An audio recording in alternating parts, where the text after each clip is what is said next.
OK, one problem with this nice picture is that there is no place in TCP where you can just throw any state that you want. There is no field in the TCP header that lets you store whatever you want. So we need to be a little bit clever about where the state goes. One possible way to implement SYN cookies is to be clever and store the state in the sequence number. So instead of this sequence number being a totally random number, you could put the state that you want to store inside the sequence number itself. This is just any 32-bit value.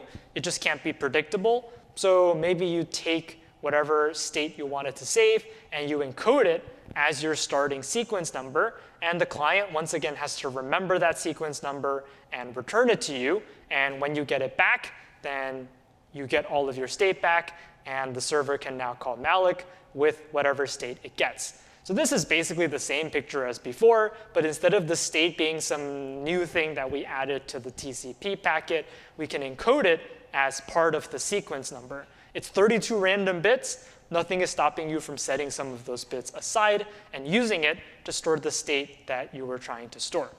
So that's one possible way to implement SYN cookies. So here's what we said, but in text.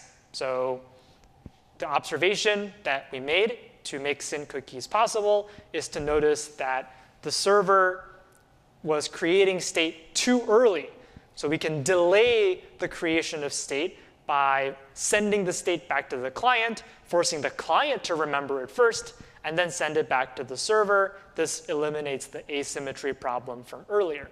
So that's one possible defense. Another benefit of SYN cookies is that spoofing is no longer possible. If the attacker or the client was doing regular SYN flooding, so if we go all the way back to, I don't know, one of these attacks where the attacker was just sending nothing but SYN packets, the attacker can spoof all they want. They can lie about the source IP address because they're just firing and forgetting every single SYN packet. They don't care about what happens next. This SYN act can go to any random person, and we don't care.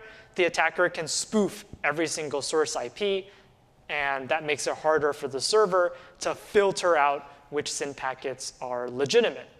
However, if you're using SYN cookies, the client or the attacker does need to know what this encoded state is so that they can send it back. If this SYN packet was spoofed, and we said from Alice or some random person, the server would send that secret state back to Alice, the wrong person. And the client or the attacker would not be able to finish the handshake because they didn't see this value. So that's an observation that spoofing is actually harder if you implement SYN cookies because the attacker needs to see that SYN ACK packet to complete the handshake. So how do you implement SYN cookies? You can encode the SYN cookie secrets or the state in a sequence number. There is some limit there because sequence numbers are only 32 bits. So if you want more bits, you have to get more clever, not discussed here. But this is one possible defense. So that's SYN flooding, a specific DOS attack, and SYN cookies, a specific defense designed against that attack.